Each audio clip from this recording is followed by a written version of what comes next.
मैं विधानसभा और लोकसभा दोनों का चुनाव लड़ा। मुझे दोनों ही चुनाव में अल्पसंख्यक समुदाय के वोट नहीं मिले, पर फिर भी मैं उनकी बात करूंगा। यही लोकतंत्र की खूबसूरती। यह जरूरत है इन तमाम विषयों पे बात करने की। हम जिस विकसित राजस्थान के सपने देख रहे हैं, इस तरीके से हम उस तरफ नहीं बढ़ पाएंगे। अगर हमें आगे बढ़ना है तो हमें भाईचारे और प्रेम के साथ आगे बढ़ना होगा। आज के समय में हमारा प्रदेश, हमारा देश सिविल वॉर की कंडीशन में आ गया है। आज के समय में भाई भाई के खून का प्यासा हो चुका है। हम तमाम लोग, चाहे पक्ष में बैठे चाहे विपक्ष में बैठे, हर 5वें साल जाकर इतना जहर डाल के आ जाते हैं कि 5 साल तक वो तमाम निचले तबके के वो लोग वो एक दूसरे की शक्ल देखना पसंद नहीं करते। और हम आराम से जयपुर और दिल्ली में उन तमाम कोठियों में बैठ के, साथ में बैठ के कॉफियां पीते। क्यों साहब उनके साथ ये कुठाराघात कर रहे हैं? आखिर क्या मिलेगा? वो अपने लोग हैं। आज के समय में भाई भाई को लड़ाने की ये राजनीति मुझे लगता है बंद होनी चाहिए। आप डबल इंजन की सरकार है। मेरा निवेदन है आपसे, पाकिस्तान में कई सारे हिंदू विस्थापित परिवार बैठे हैं और आज के समय में एक ही गोत्र के होने के कारण वहां पे शादियां तक नहीं हो पारी। आपकी सरकार है, आप वीजा दें, बुलाएं उन्हें, आने दें उन्हें, पर उनकी बात आप नहीं कर रहे। आप क्या कह रहे हैं कि साहब ये बिल आए, इस बिल से क्या फर्क पड़ेगा बताइए आप? किसके स्वास्थ्य पे फर्क पड़ेगा? जो व्यक्ति जिसको जमीन लेनी है वो 4 रुपए किसी टेबल पे रखेगा, अधिकारी भिड़ते ही साइन करेगा। आपको क्या लगता है आप जो अभी बना रहे हैं उसी तरीके से ही चलेगा? जिस कानून को जिस उद्देश्य के साथ लाए हैं, आपको लगता है कि वो उस तरीके से उसकी पालना हो पाएगी? आज के समय में नेताओं के स्वास्थ्य पे फर्क नहीं पड़ेगा। आम जनता जो है ऐसे कानूनों की वजह से वो परेशान होगी। आज ही कहा गया है, बंटेंगे तो आक्रमण झेलेंगे, जुड़ेंगे तो आगे बढ़ेंगे। आज जोड़ने की जरूरत है। आप सरकार में हैं, आप जोड़िए, जोड़ने से आगे बढ़ेंगे। पर हम क्या कर रहे हैं? हिंदू, मुस्लिम, सिख, ईसाई, हम चारों हैं भाई भाई। स्कूल में जब थे ना साहब, तब सुनते थे। राजनीति में आने के बाद की तस्वीरें अलग हो गई। मैं आपकी जानकारी के लिए बता दूं, जो माननीय अभी फरमा रहे थे, आज के समय में जो अल्पसंख्यक के रूप में तमाम जो वो लोग बैठे हैं ना, वो हम में से ही गए हैं, हमारे ही भाई हैं। अगर 4-5 पीढ़ी पहले देखेंगे तो स्थितियां स्पष्ट हो जाएगी।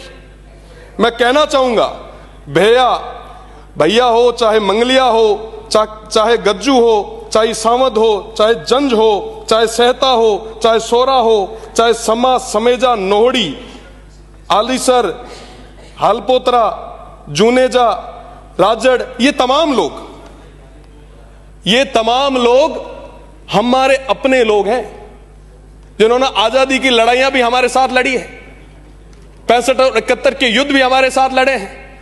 काल और अकाल में भी उस मजबूती के साथ सीमा पे रहे हैं। आज के समय में आप उनको कमजोर करना चाहते हैं? क्या ये ठीक है?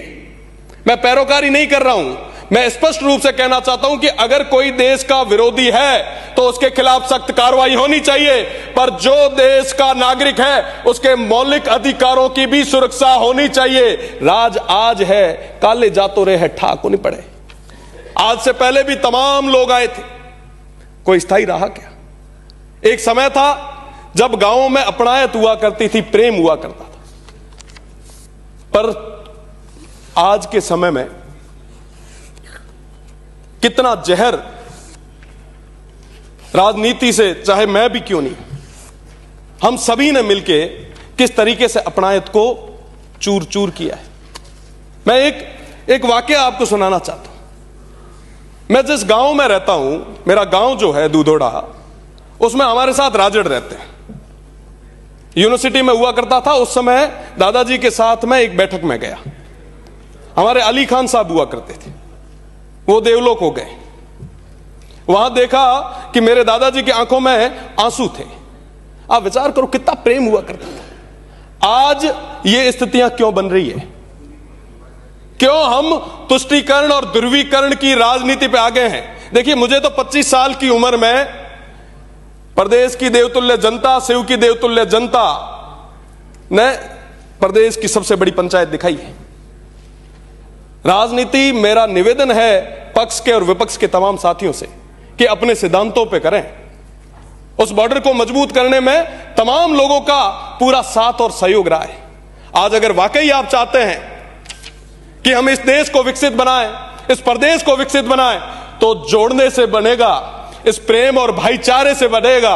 आप आगे तो आइए, पर आज के समय में हम भाईचारे को खत्म करते जा रहे हैं। ऐसे नहीं चलेगा साहब। ये प्रदेश अपना है, ये राजस्थान अपना है। इस राजस्थान को आगे तक ले जाने की जिम्मेदारी हम सभी की है। 2047 तक कितने लोग रहेंगे मैं ये तो नहीं कह सकता, भगवान आपको लंबी उम्र दे, पर 2047 तक अगर विकसित करना है तो हमको जोड़ के रखना होगा। हिंदू मुस्लिम की ये लड़ाइयां हमें बंद करनी होगी। भाई भाई की तरह हमें साथ में मिलकर आगे बढ़ना होगा। तुष्टीकरण, ध्रुवीकरण, ये तमाम चीजें, अरे साहब आखिर कब तक ये हम करें? आज गांव में जो आखिरी पंक्ति में खड़ा मुसलमान है, चाहे हिंदू है, वो सब हमारे सामने उम्मीद की किरण के साथ, उम्मीद से एक तरफ देखते हैं कि साहब ये जो माननीय सदस्य आज सदन में बैठे हैं हमारे लिए बात करेंगे, हमें पानी पीने के लिए लाएंगे, शिक्षा और चिकित्सा की बात करेंगे। हम क्या कर रहे हैं सर? ये बिल लाए हैं। अभी जो माननीय सदस्य बोल रहे थे वो एकदम सही बोल रहे थे। अगर नाम भी पढ़ लो तो आप पूरा नाम एक साथ नहीं पढ़ सकते। पक्ष के जितने भी तमाम माननीय सदस्य हैं, मैं निवेदन करना चाहूंगा, अगर एक को भी पूरा नाम बिना देखे आता हो तो उठ के बोलना, मैं मान जाऊंगा। आप क्या बात कर रहे हैं? मेरा निवेदन है, हम आपके अपने हैं, आपके पराये नहीं है, पर इस तरीके की चीजें हम हमारे स्टेट को किस और ले जा रहे हैं? हम ये कुठाराघात किसके साथ कर रहे हैं? हम हमारी आने वाली पीढ़ी को क्या दे रहे हैं? हमें जो विरासत में चीजें, जो भाईचारा, जो प्रेम, जो अपनायत मिली थी, क्या हम हमारी आने वाली पीढ़ी को दे पा रहे हैं? बहुत बड़ा विषय है। मेरा निवेदन है कि इसके बारे में सोचा जाए।